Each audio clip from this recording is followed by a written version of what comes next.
I really wanted to have Gemma on because I see her as the go-to person right now for how do you scale your coaching, consulting, service-based business beyond one-on-one using a group program model. And specifically, I think Evergreen is something that you focus on often instead of launching, although you've done both. So I see her as the go-to person for that. And in my building my business, I've experimented with groups, run lots of different types of groups, and it seems like Gemma's really cracked the code and figured a lot out. So I'm excited to pick her brain and share that with everyone watching. So thank you, Gemma, for making the time. Thanks for having me. Excited. Yeah, so I did send you a sort of a list of questions, and we can use that as a rough outline. But I'm curious to hear from you a description of how you made your way to group coaching as one of the main models in your business, and sort of what you tried and how you settled on that model for yourself. Yeah, and I took a path that I wouldn't really recommend a lot of people take. That I mean, you actually warned me about really early on. So I went from one-on-one to a membership, a low-end membership, and I think I've always been drawn to group. I used to be a teacher, like I like facilitating groups. I do well in that kind of group dynamic.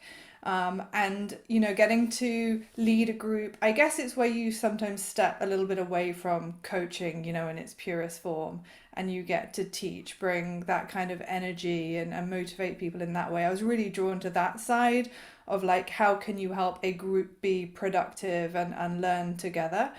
And that took me towards the membership route, I guess, because early days I was serving a lot of people that weren't ready for one-on-one coaching, and I had this following of like true fans that I just thought, I bet if I put them in like a low end container, loads of people would jump in, and they did super easily. I had like 50 people jump in when I started my membership. But like over the years of running a membership, which you said to me really early on, there's so many moving pieces. You work so hard for each client on a they're so often low end, and there's just the constant client attraction, churn, serving. Like it's such a complicated model. So not soon after that, I went straight into group coaching, and I just reached out to like five past no's, clients that had just said no based on cost, that I knew wanted to work with me, and said, do you want to jump in a group container? It was super unstructured, super undefined, like shouldn't have been easy to sell because it didn't even have a clear result. But I guess it's easy to sell when you've got true fans. And they all jumped into a 6 month unstructured container, and that was my first kind of adventure into that. And I just couldn't believe how easy it was to then serve five clients. It was just a small group, five clients for 1 hour a week, and it just transformed their businesses in this 6 months. And I just thought this is way better than one-on-one. Yeah, I love that. And I remember being there for that journey. It seems like now what you often recommend when it comes to memberships, because I think this is changing a little bit. Memberships had a phase where they were very in vogue to the point where I was reaching out to you and I'm like, I'm considering it. Should I do it? I ended up not doing it and just trying to stay in my lane and stay focused on what's been working. But um, I'm curious who you recommend memberships to now, knowing what you know, and who you recommend a group program now. If someone's sort of thinking, I know there's these different models to scale, where would you point people depending on their situation? Yeah, so I would recommend a membership for someone that has an established audience of like 10,000 people, and they really want to create like their life work into something. Like, but I think the most successful memberships are very, very niched. So say you have a membership that like I was in one, and they gave you a set of social media templates every month. Super useful. Like if you were into that kind of stuff, like you waited for these to land. Whereas where I see a lot of people do is they kind of create like this watered down version of their one-on-one program, and people don't really get results because they're not really paying enough to show up. So I think definitely like more established, and you're really looking to have the membership model be your core model. Because what I see a lot of people go wrong is they think, I'll just create this little passive income stream on the side and I'll just serve people. It'll be really easy to get them in. But because memberships often don't have a defined result, by definition, they're like a subscription service. Like there's no result from Netflix. You just watch the TV shows you want until you don't want to watch them anymore. So I find they're actually way harder to sell, and that there's actually like a way bigger commitment people are making when they join a membership, because in their mind they're like, you're going to be taking this money from me every single month. So I found it way easier to sell like a 3 to 5k program than I did like a £50 a month membership, and it used to blow my mind. So I would say only if you've decided you want the membership to be your core way to scale and you've got an established audience that you want to do it in that direction, and especially for industries where you might feel high ticket is harder. Like memberships work really well for, like, I've seen PTs do amazing memberships, and like meal planning and stuff that people aren't gonna necessarily be paying like £10,000 for can work really well. Whereas group for me is like the obvious middle ground. Like if you're full of one-on-one clients and you want to work less hours but still serve really, really deeply, group just gives you that perfect middle ground container to still offer a really specific transformation, but in a group environment, which for me has so many benefits that one-on-one is missing. Yeah, that makes sense. And I think, you've said before, which I like, if you're going to do a membership, have that be your one main thing. I'm sort of biased towards the side of the spectrum of discipline and focus, from like whatever you do, just have that be your one main thing. Because I see so commonly folks who are like, assume, all right, I'm doing one-on-one, so I should probably have a course, and I should probably have a group program, and I should probably have some other type of low ticket thing. And Yeah. it's like, why? Now you have to figure out 3 or 4 models. There's no way, there's so many intricacies of each model. There's no way you're really going to figure that out and get that right. And so your energy is scattered. And I like the idea of staying disciplined. And you had that where you had a successful membership. And you said, well, there's an opportunity cost here, right? The time I'm spending with the membership is taking away from these other vehicles that might better serve my people and might make more sense for the business. Yeah, and so many people teach this ascension model, right? You have the low ticket and then the medium and then you have the high, as if people just move harmoniously through them and it's super simple, but they all require enrollment, and most people can't even master their marketing for one offer. So why would you introduce three? Yeah, that makes sense. And it's the other thing I want to highlight that you said is how it's counterintuitively sometimes more challenging to fill a membership because it is subscription. I haven't done a membership. I had a similar experience with live events. So I ran a live event called Foster Your Roster. That thing was so freaking hard to sell tickets to. Like on one side, I'm selling 12, 15K coaching packages, right? Boom, boom, boom. And then I have this, I think it was like 497. And I was like, how can I not sell this thing? And I think part of it was because people have to travel. It's a different type of thing that you're selling. So they got to go plan it, put it into their calendar, do it. You're selling something that's a little bit more amorphous than saying, I'm going to walk you through to this result over a period of time as a client. You're instead going to a live event. And so in my own way, I've had that experience. And sometimes you don't know till you get into the model, what is the hard part of this model? And one of the interesting things I'm curious to hear from you with groups is, what do you like about it? What's compelling about it if you were to sell someone on group programs? And then, and I can remind you of this if it's helpful, but then what's the hard part of the model? What's the thing that most people don't think about that can be challenging? Yeah. What what I love about groups, I mean, apart from like the obvious business case of them being very scalable and you being able to make more money in less time, big driver for me, is that there's the group dynamic is magical. And what I noticed with my one-on-one clients is they would all be struggling with the same thing. And I'd be constantly saying, yeah, like my other client's struggling with this, my other client's struggling with this. And they're just in their own heads. And I remember this from our one-on-one partnership as well. Like I was so in my head a lot of the time. And like you talked me down off the cliff edge again and again and again. And that works. But like what I love about group is they're like, oh, literally everyone is struggling with the exact same thing, so I'm not so alone, and therefore this seems less scary. And I don't want to necessarily like say this is gender specific, because I've predominantly worked just with women, but I just notice with women we get in our heads a lot, and that is probably like the main thing that stops most women business owners progressing, is their mindset, not the business strategy. So for me, groups far exceeds one-on-one in the ability to help people overcome their mindset when they realize that everybody is struggling with the same thing. And the group momentum that you get when you see other people achieve, and it kind of G's you on to achieve, that for me is the real magic of groups. You do have to get way more niched when you go to group, and I think this is a mistake people make. You can't just, like this, like sell whatever they need on a one-on-one call. Yeah, I can help you with that. You can't do that with a group, and I think that if you take that route, that's where you start letting your group members down, because you end up with such a mismatch of people in a group environment that it's impossible to help. I mean, the obvious thing with groups is you need more clients, right? That's like one thing. So you have to get better at marketing and sales if you want to scale to group. And another mistake I see people make is just moving to group way too soon. They think, oh, it'll be easier to sell group because it's cheaper. So I'll just go to group early on and then people will say yes. And we all know, well, I'll tell you, like 99% of the time, it's not the cost. And you think it's the cost and you make it cheaper and you still can't sell it. Then you make it a membership and you still can't sell it because that never was the problem in the first place. The massive thing with group, I think, is you've got to be aware of the client experience. Like one-on-one, you can curate that, and it's like this personal experience that you're delivering. And when you move to group, like the thing that's going to lead to unhappy group members is if they don't feel seen.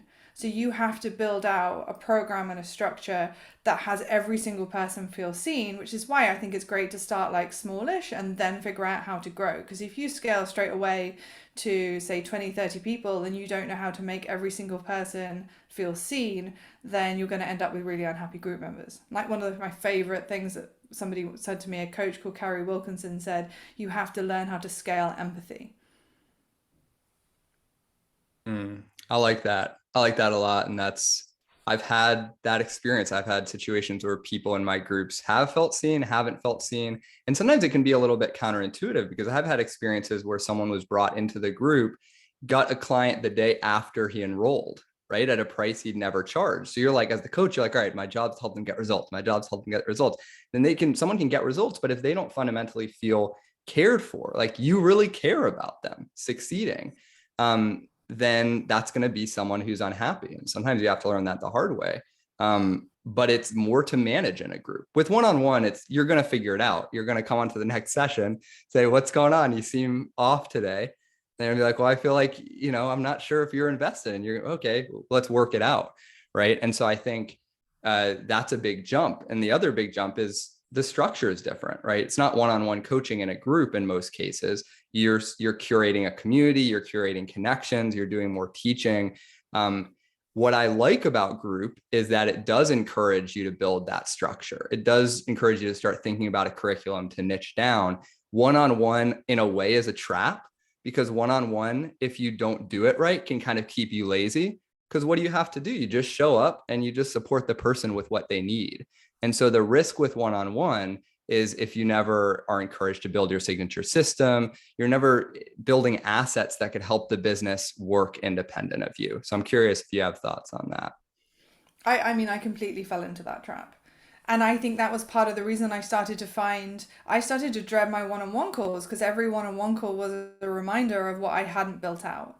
So I'd show up and think I'm not doing a service to these clients because I've repeated this 100 times and I should have a resource for this and I haven't bothered to create it. And I am not an organized business owner. So I really have to be forced into any sort of structure. So I think physically being forced into creating a signature program because I was recording it, because I was delivering it, for me was a way bigger motivator than for like one client or like five clients that needed the resource, which is ridiculous when I said out loud, but I didn't show up as well as I could have done with one-on-one. I got lazy.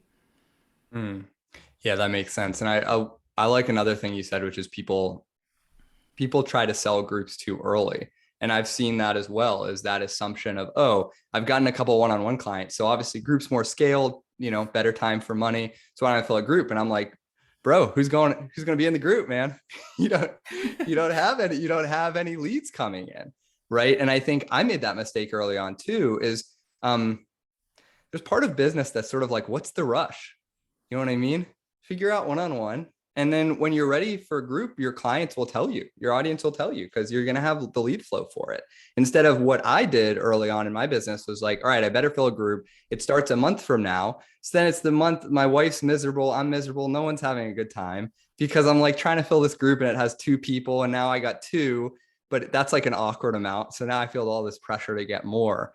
And I guess that's another piece that I wanted to chat about, which is evergreen versus launch. Before we dive into that, is there anything else that you wanted to mention on this topic? Well, just on the kind of like when group and like when should you consider it, like there's a couple of really key markers for me. Like one is you're fully booked with one-on-one. That's an obvious transition. Like I can't serve any more people. I'm going to shift. The second, you have to be seeing patterns. Like if you're not seeing regular patterns with clients, how can you turn that into a group experience and it's not going to be niched enough? Um, Secondly, if you start to find one-on-one energetically draining and you dread the calls, as I was doing, like that's an obvious time to shift. And then if you see all of your clients getting in their heads, I think that's a really clear indication like this could work really well in a group dynamic. I haven't actually found any niche really that hasn't worked in a group dynamic, even those that tell me this won't work in a group, it's a really sensitive topic, we're dealing with sexual trauma or something like that. It works in a group. You just have to carefully curate the experience and think about how you can make people feel safe. Yeah, I like that. And it makes me think of James Clear, I like the habits guy. He has a passage from his book that's something like the best way to make a change or the best way to create behavior change is to find a group that's already achieved that change. And you'll naturally, obviously, as a human being, you're naturally going to go towards that direction that the group presents. And that is something that's lost with one-on-one. Now, with one-on-one, you have the mentor, you have the coach. So obviously they're creating some habit and behavior change because you're spending time with them. So that's going to rub off. But you're right, the group is a whole other element of that where it normalizes selling. It normalizes whatever it is that you're teaching that might be uncomfortable at first because people are just learning it. Yeah. And I guess the other thing to say is people do have preferences. I know like one of the things we're going to talk about is like, how do you sell one-on-one at group if people want one-on-one? And I don't think that's always clear cut because some people come with like this great big baggage of like, well, I've either had this really bad group experience or I've had this really bad one-on-one coach. So I think there's a ton of stuff you can do about that, which we can chat about. But people do bring to the table these preconceptions they have of like, this is my experience. Yeah, well, let's start to dive into that. So I'm curious to hear what if someone's all right, I'm sold on a group, I'm booked with one-on-one, I'm really ready for this. And obviously my mind's going to go to how do I sell this thing? And then we can talk about running the actual group and what to watch out for. But let's dive into the mechanics of selling, how you can do launch, evergreen, what to do when you're getting different types of objections around groups, just whatever you have there, I think would be great. So for the first piece of like how to sell it, like a huge part of this is mindset, and this is the biggest thing I see people trip up when they sell group, is they go into it deep down feeling like group is secondary to one-on-one, and that comes across in their calls, and then they come back and they're like, everyone's just telling me they want one-on-one. And it's like, yeah, well, do you believe one-on-one's better? And they're like, well, yeah, it kind of is, isn't it? Because they get more of me. And like, as long as you believe that, it's going to be really, really hard to sell group. Because I used to believe that and I used to have people ask for one-on-one all the time. And now I rarely get it. And if people do get it, the story is, well, you can pay me way more money to do this one-on-one if you want, but I'm going to get you to go and do the same content pathway over there. You're just going to be paying me more for a one-on-one call. And in my group, like I offer unlimited one-on-one anyway. Like they get unlimited 30-minute one-on-one calls whenever they get stuck.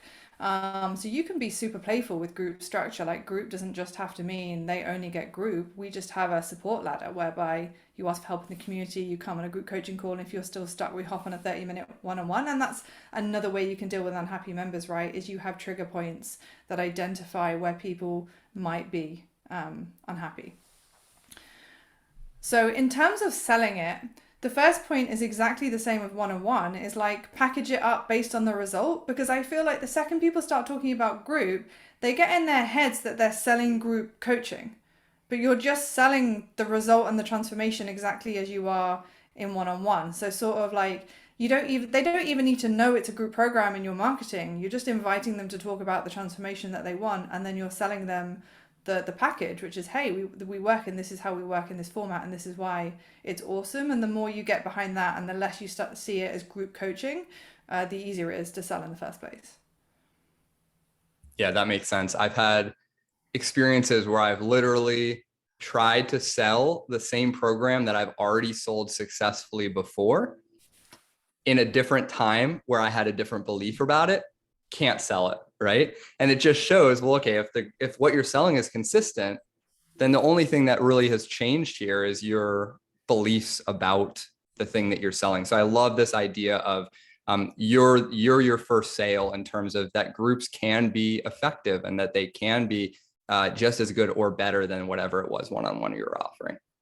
Yeah, and I've had that exact same experience this year as well. And then I had the same with one-on-one. I tried to enroll some one-on-one clients and I did it from the wrong place.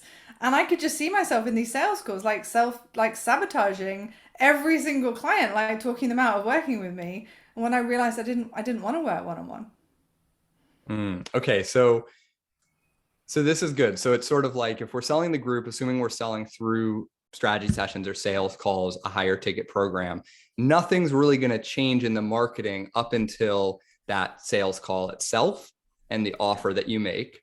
And the idea is we're selling them a different solution to reach the same result that they want.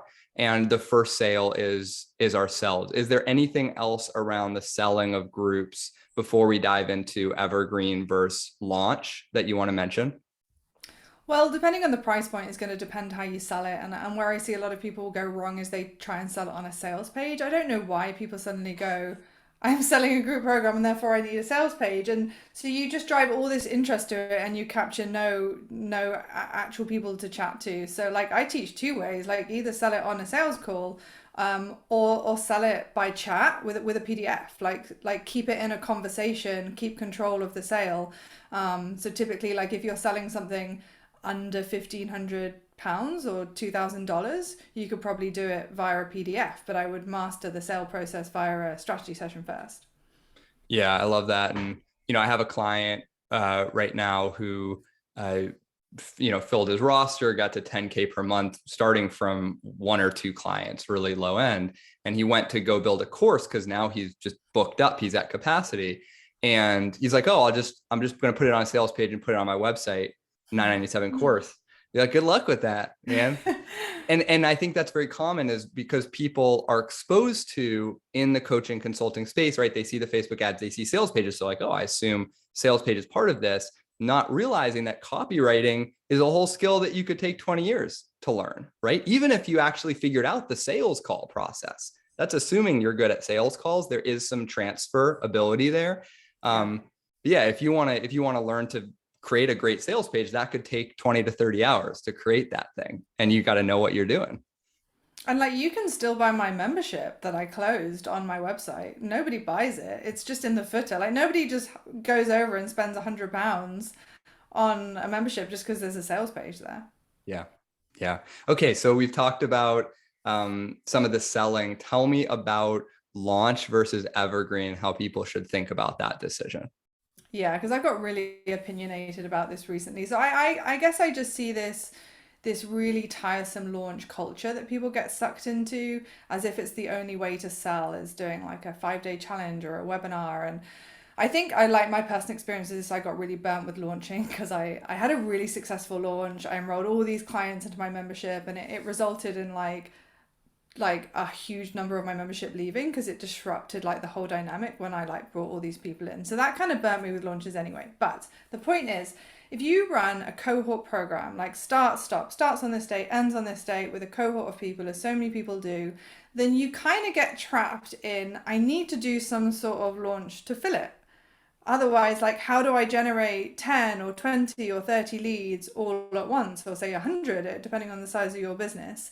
And if you go that route, then you get sucked into this massive performance, all of these sales emails, you get sucked into using stuff like countdown timers and like fast acting bonuses and all these really icky marketing tactics that we just use because you see other people doing it and you assume it's the norm.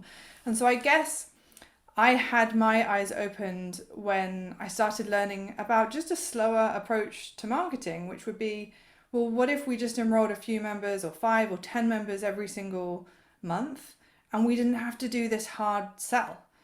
And so that kind of led me down this whole path of I want a sustainable, slower paced business. I always used to get ill every single time I launched. Like you said earlier, like I became a nightmare for my family to be around. It was just super intense. So now I just have a program that's open all the time. And you can still do launchy type stuff. Like I do a monthly workshop. I'm doing a big event later this month, but none of it is followed by this hard sell. It's just an invitation for people to come into a conversation when the time is right for them. And that's really key, is like, what if we sold people the stuff when the time was right for them, not when we decided we had this deadline because something was closing, only we're going to open it up in 3 months' time type thing. So for me, the evergreen model, it aligns with my values. It means you can build, you have to get better at marketing and sales, because you don't rely anymore. What so many people do is they use a launch to patch their crappy marketing. They're like, I haven't been doing it that well, so I'm going to do this massive launch where I go really, really loud to try and get the interest. And so I guess my philosophy is like, what if you just got better at marketing, like generally? And then you don't have to do this massive launch. Yeah. Yeah, I like that. And so this is where I really wanted to dig in with you, because this is where we're getting into some territory that's on the learning edge for me and new for me. Is if you're, let's say you say, all right, I don't want the stress of the launch. I don't want some of the pushiness that could come from a launch. So I'm sold on Evergreen.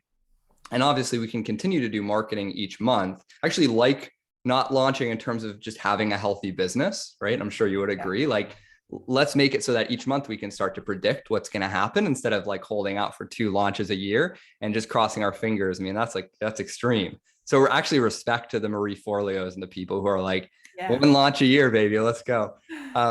But let's say you're sold on that.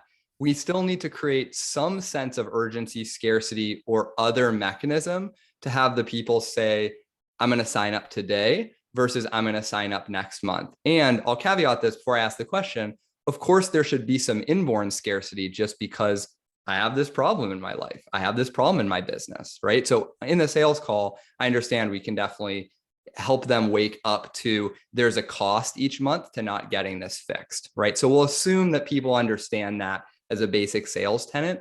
Is there anything else that you can do to encourage the person to enroll in the program now, as opposed to putting it off, enrolling in 2 or 3 months or never because they haven't made the decision? Yeah, I mean, there's so much to say on this. Like, firstly, it's like recognizing that everyone's on their own buyer's like timeline, and like the right time will line up for them. And like part of what good marketing is in my books, like what Seth Godin says, is like, marketing these days is about hanging around for long enough that they know, like, and trust you to buy from you. And that's what so many people don't do. They have this like short-term marketing strategy where they have a good welcome sequence, and then they're on like emailing them once a month or something, or like unstrategic social media posts. So for me, part of it is accepting that it's okay for it to take longer. And actually, if you accept that it's okay for it to take longer, those people are such an easy sell. They're like, I've been following you for a year, I've watched everything you've done, I've come to 3 of your workshops, I'm now ready. So like, firstly, just like normalizing the length of time, and you can actually figure out what that length of time is for your business. And I'd really encourage people to do that. Like look at all your clients, find out when they came into your world, find out where they bought from you, create this average timeline, and then be like, oh, okay, so it takes a year. So I need to like slow down a bit and not thinking like this is urgent. But the better you get at this, the more people, like I had a sales call earlier, she joined my list 3 days ago. She was like, I saw a Facebook ad. It was exactly what I needed. I joined your list. Your first 3 emails impressed me so much. I'm on a call and I want to buy from you, because her internal clock is dialed in.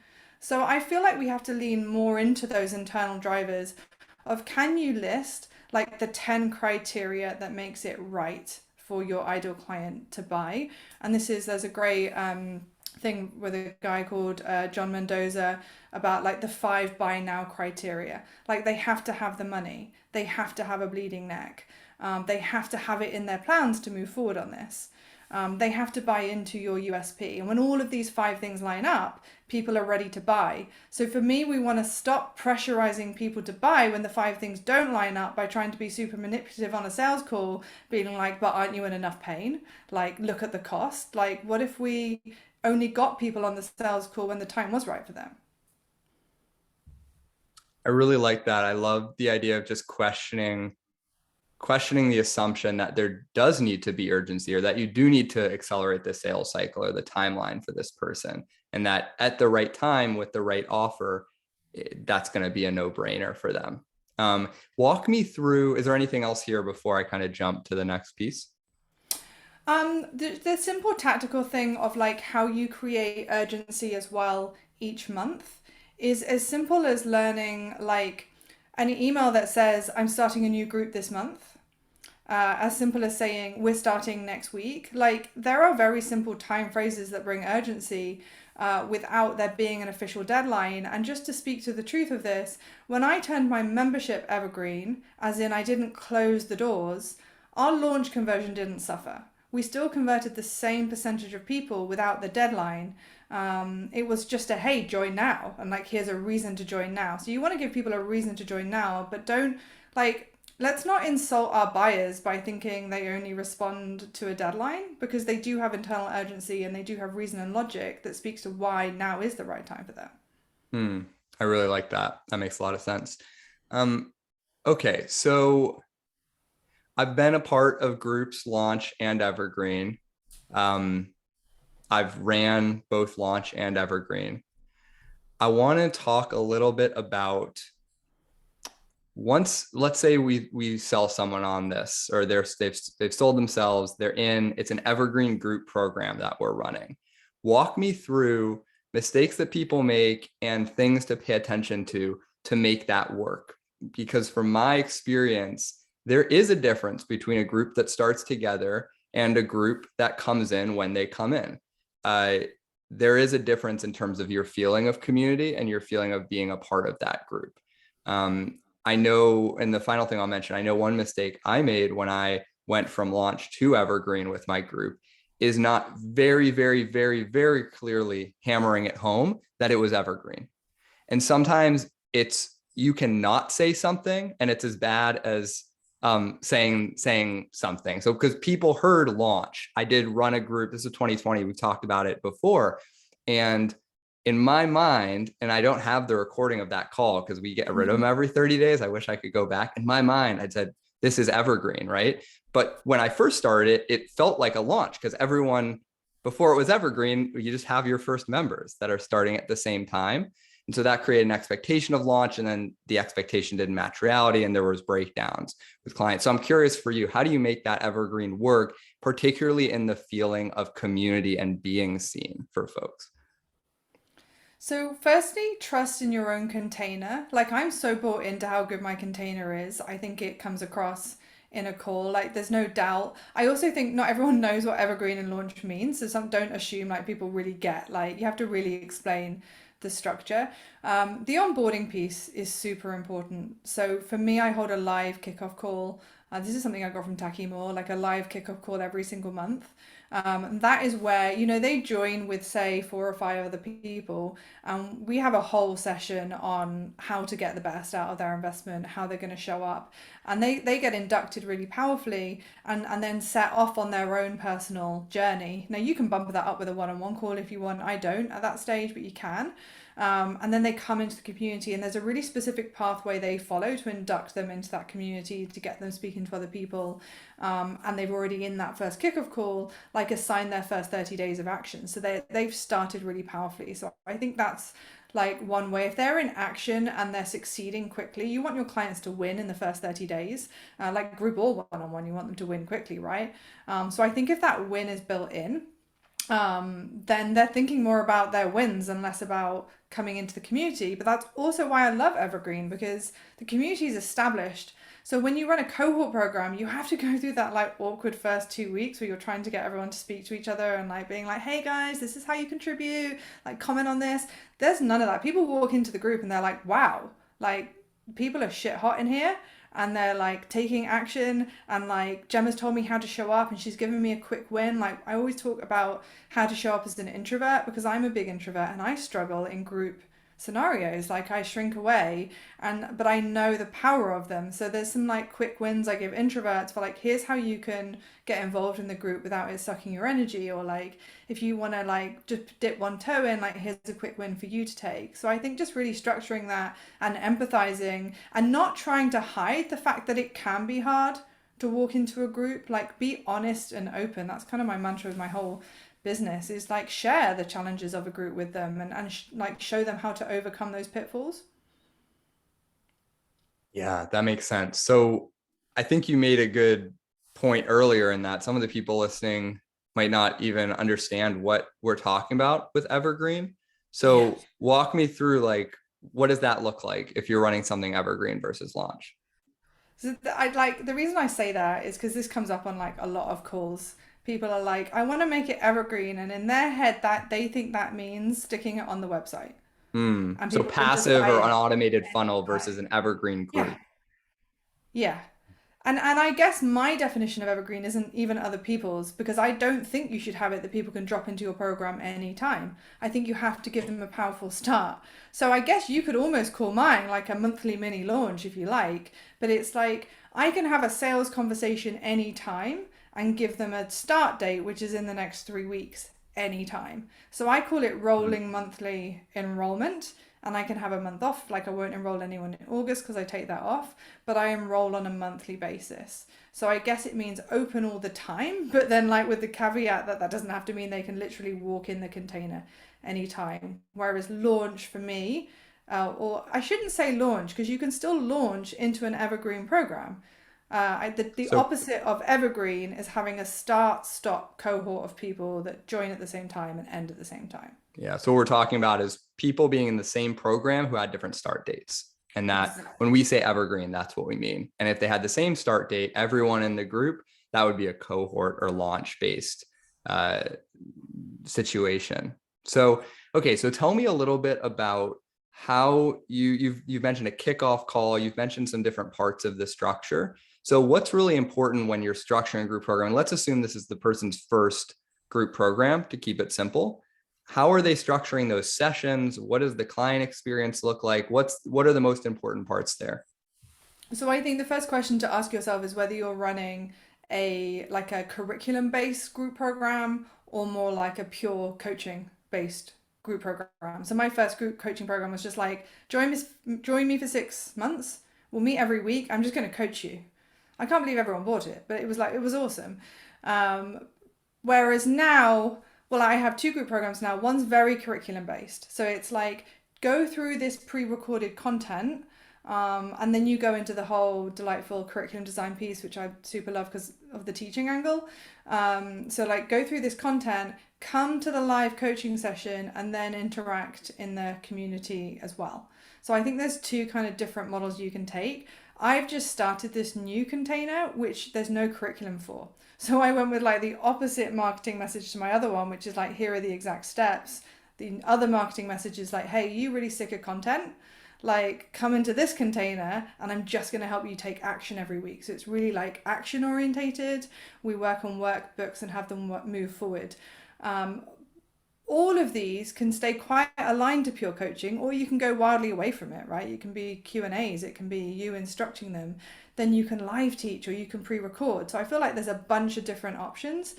I really like the curriculum model of here's a curriculum that you might initially teach live but is going to end up pre-recorded because once you've delivered that live like 3 times, your business head's going to go, why am I still delivering the same information live over and over again? I may as well pre-record this, which is what I did for like 2 years until I pre-recorded it. And now I'm like, this is amazing. So pre-recorded coaching and then community. And then you get into how you run your coaching sessions, right? Which is the next Hmm. question. Yeah, let's go into that. Okay. Yeah. So the one that people tend to go to but often get wrong is this kind of I'm just going to hot seat round people. So they almost treat it like one-on-one coaching and they just go to each person one by one by one. I've been in coaching programs like this and you just wait for your turn and you're bored and you're not really listening and it's made worse if the program isn't that niched. So the experiences people I still do hot seating, but I think you can do it well. Which is basically like the second people come into a coaching session, one, like how do you start the session powerfully? So, what is the immediate thing people do? And that can be as simple as like share your wins. The second you get in, 3 wins in the chat. So, you have to really step into facilitator and performer and less just like, hey guys, how's everyone today? And just like, that kind of limp start to a session that doesn't really feel powerful. Then there's a question of like, do you collect questions before or after? And I really like collecting questions before. We have quite an in-depth like RSVP process for our calls where they have various ratings to tell us how they're doing, where they're struggling, what they want help with, and that allows me to structure and group the call around similar issues rather than just going like person by person by person and it seeming a bit kind of like you're just doing one-on-one coaching.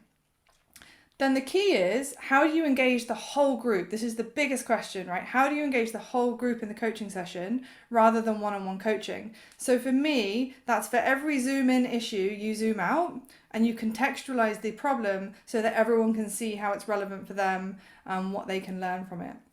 And you're inviting people to use and leverage the chat to share their experiencing or raise their hand, right, and contribute. And you know what I really remember from one of your sessions, Greg, when we did group, is you got everyone to like say just like one line about what they wanted to contribute, and then the person got to pick the person they wanted to hear more from. That was a lovely technique, right? Because you heard a little bit from each and then you go deeper with one person. I've always remembered that because it was engaging, and it meant you couldn't sit back and not pay attention, right, if you were going to be asked all of a sudden to like share. That's smart. Shouldn't Yeah, have stopped doing that. yeah. Well, it was smart of you. Check-ins as well, like having the kind of questions in your back pocket, like what's been most useful so far for you, or like what's your biggest takeaway at this point in the call, so that people are constantly learning and like recalibrating and not like sitting back passively. Yeah, that makes sense. That makes a ton of sense. And I, what I'd love your perspective on here is, as someone who's been a part of groups, high-end masterminds, high ticket stuff, that was delivered in a group. And I would say, I think it's fair to say that's the most popular model right now for high ticket, like way scaled up coaching businesses. Like if I think about the big names I know, they're pretty much all doing high ticket Yeah. group as their main revenue generator.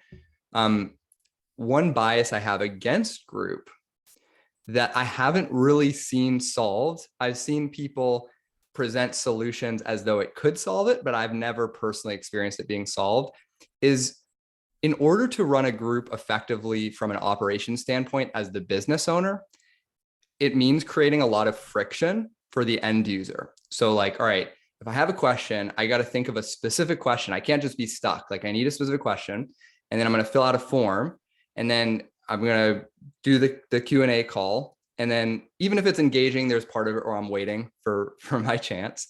And then I'm going to get the answer. And hopefully the person has enough context to give a good answer. Because I've been in groups and masterminds where I've gotten an answer where there wasn't enough context and I've gone and acted on it. And it was not good advice for me at the time. And so what my question for you is, how do you overcome, when we're talking about having the person feel seen and supported even better than one-on-one, how do you overcome this idea of, I know I need help, I'm not quite sure what it's on, and I just want help now as efficiently as possible? And the reason that I ask that is because, again, I just haven't seen it done well beyond someone saying, hey, we're going to train you to be a better, more coachable. And part of that means knowing what specific questions that you need help with. And I think there's something there, but it's not the full story from the client's perspective. Well, I think the danger of that in one-on-one is you can develop this over reliance on your one-on-one coach, right? And you kind of keep this problem close to your heart. I remember doing this and waiting for a session and then being like, Greg, I have this problem. And then it was like super simple to solve, but because I like was so dependent on like you to like help me through it, I kind of like you had to remind me to problem solve. And I think it's the same in groups, right? And that like we don't want people bringing super low level questions to a coaching call. It's not a good use of time. So there's coaching around that. I always encourage people to put it in the community, first of all, before it's fully formed. Like that's the place to form the question. Like I need help figuring out what I want to help on, and like taking ownership of that. The way we deal with that in our call, but it is a process, you're right. And I think in group it has to be. It has to be a process that walks people through. But I think the benefit of the process is people often come to the call and they've solved the problem. they always say to me, like, every time I fill out the RSVP, I tell you the problem the night before, and by the next day I've solved it. So they put the problem, and then they give themselves this red, amber, green rating for like how much they're freaking out. And then we talk about it on the call, and then I reach out to them afterwards. We have a system where it's like, hey, you were a red, like, and we just want to check in and see, like, were we able to solve that problem on the call for you, or do you still need help? And if they still need help, we jump on a 30-minute one-on-one. So we feel like we're able to deal with like those code red problems within like 48 hours. Mm, I like that. And there definitely is something to uh, once you figure out the question, it's much easier to articulate the answer. And we've all experienced that as clients. And so I think encouraging people to do that is important, whether it's with the setups you have with the group and this ladder of support, whether it's the check-in forms that I do with one-on-one clients.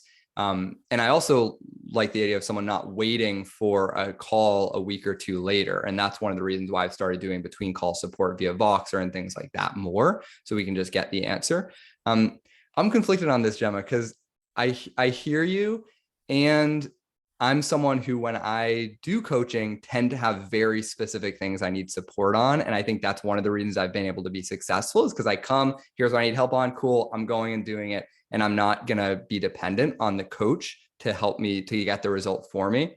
But even with that style, I've been in groups where it's like, and I'll share this. So when I was, my first exposure to coaching was as an athlete, as a wrestler, right? So it's almost like if I was struggling with a single leg takedown, one of the takedowns in wrestling, and I was like, man, I need help with this. And the coach is like, cool. Our first thing is you ask all your teammates about the single leg takedown. And then you come to the practice, and at the end of practice, the coach talks to you about your, it's just like, bro, just help me, come here and help me so I can get it. And then I can fix that problem. So I think sometimes the friction does create a gap in getting the problem solved. And that's what I worry about sometimes with group programs, not with how you do it, but how they're often done, is that group programs end up being developed to serve the business owner. And so a lot of the systems and the way it's structured are the things that are going to best serve the business owner. And sometimes you miss out on what's going to serve the client there. And I agree, and it's one of the reasons like I haven't taken away our unlimited one-on-one, because sometimes you just need more time. And like one thing we're trying to get better at, like you need to be careful that the system we're running doesn't reward people that are struggling. And this came up in my Mm. group. Like everyone that's struggling gets the 30-minute one-on-one. Everyone that's flying, well, they don't need the 30-minute one-on-one because they're flying. And like when that came to our attention, we were getting better at saying like, hey, like we notice you're really flying. Like what do you need to get to the next level? And like would a 30-minute one-on-one help you move faster here? And that's been like a learning point for us, because I think sometimes you just need a longer conversation. And the bigger the group, the less I guess clients can feel like they can take up too much time without it kind of eating into the time of the group. And I think intuition as a facilitator really feeds into that. Like I'm a very intuitive facilitator. I can see when people need more help. I can see where people are stuck or want to go deeper. And like I think if you have a coach with that awareness, you can just put in the process whereby you reach out, and then people feel really seen because they didn't even ask for it, and you're there going, hey, I'm sensing that you need more here. Is that right? That makes sense. And yeah, and piggybacking off that, sort of arguing against what I said earlier, um, I think sometimes people invest in coaching or these types of programs thinking that that's the solution to the problem, is them being part of the program, right? We've all had this where Yeah. you take a second, you're like, hold on, this person actually thinks that them being part of the program is getting them the result. It's like, no, Yeah. no, no, no, no. Like this is the thing that you use to get faster to the result, right? By being empowered with the right skills, mindset, tools, strategy. And so I can see how in a group format, if you don't have the right structures in place, there will be this perception created of, oh, this is the thing, me being on the calls, me asking more questions, as opposed to get what you need, go put it into action, next problem to solve. So as we wrap up here, I got a couple more questions for you. The first is, what common mistakes or bad advice come to mind when you think of group programs? Yeah, you know, on the bad advice one, I couldn't really think of the bad advice, but on the mistakes, Not niching enough is probably the biggest mistake I see people make, which not only makes it harder to sell, but makes it harder to deliver a great group experience in the first place. Not actually realizing that like to move from single coaching to like group coaching is a skill, and you need to upskill in how to facilitate group discussions and how to keep everyone engaged. Otherwise, the experience is just going to fall flat and people are going to not look forward to your calls. Whereas, like, my calls sometimes are so awesome, everyone just comes away buzzing, like, oh my God, like, I just learned so much from that call. And I know that it wasn't even me, like, it was what everyone else brought to the table. So I think, like, that's what you're aiming for, and you have to be really open to trying stuff and being like open and vulnerable with people. Like with this new group I've just started, I said like I want to experiment, I want to try stuff, and I need you to be open with that. So I think the more you can drop your ego and any bravado you have around it and like really look into what works, the more fun it's going to be and the better experience your clients are going to have. And then I think the pathway is really important in group. It can't just be this vague. I know I said I run this like super unstructured program, and I think masterminds do have their place, especially at a higher level. But I think like the more you can have the steps laid out, the more your clients are going to win. Mm, I like that. And, as we wrap up on my end, I mean, one thing that I would just share for folks is you don't have to do group. Like this Yeah. whole discussion's obviously been about why you might want to, who it's a good fit for. I may return to group. Personally, I don't like facilitating group calls and discussions. So certainly I could get a different coach to do that, right? The actual scaled version of it. But I like to teach, which is why I have courses. And then I like what comes from one-on-one calls. So I think just it's important to note for folks as they're exposed to different business models, there's nothing that you need to do. All that you need to do is know, how can I create value for the people that I'm supporting and make that business model work for me? If someone is wanting to either do group or take their group to the next level, what's one small step they can take this week to go down that path? So here's a like a middle ground. Say you have a bunch of one-on-one clients and you're just like, I wonder what group would be like. Just reach out to your one-on-one clients and say, hey, I have a bunch of you all struggling with the same stuff, and I thought it would be super fun to add in a monthly group coaching call. Are you open to testing out with me for 3 months? Hmm. And if they like it, you can reduce their one-on-one calls and transition them into a group format, largely using what you've done before. That's like a super nice kind of like organic way to transition. If you want to kind of more like as a container move into one, just write a PDF. Summarize like what the program's about, not even to necessarily send to people, but just to outline your thoughts and reach out to past no's and invite people into a conversation about joining the group. Like what I want people to see about group is when we come at it from the launch based method and everything seems really pressured and intense and I have to get the numbers. Like if you dropped your ego and you just invited people into a group container to get a specific result, and you were less pressured about the numbers you got in and more focused on what if I got amazing results for these few people, then I think your group will grow naturally and awesomely with the right motives in mind. Hmm. Thank you for sharing that. It's awesome to hear these tips. Some of them are new to me, and to have someone in this space who has this value of transparency, honesty, integrity, and has figured out how to really make groups work in a way that supports folks. So thank you for sharing your wisdom, your experience. Where can people go next if they want to follow you or learn more? They want to get themselves onto my email list because that's where all the magic happens. So if they go to my website, gemmagilbert.com, they'll find a free guide there they can download, or they can come hang out in my Facebook group, Mummy's Got Clients. Awesome. Thanks, Gemma. Talk soon. Thanks, Greg.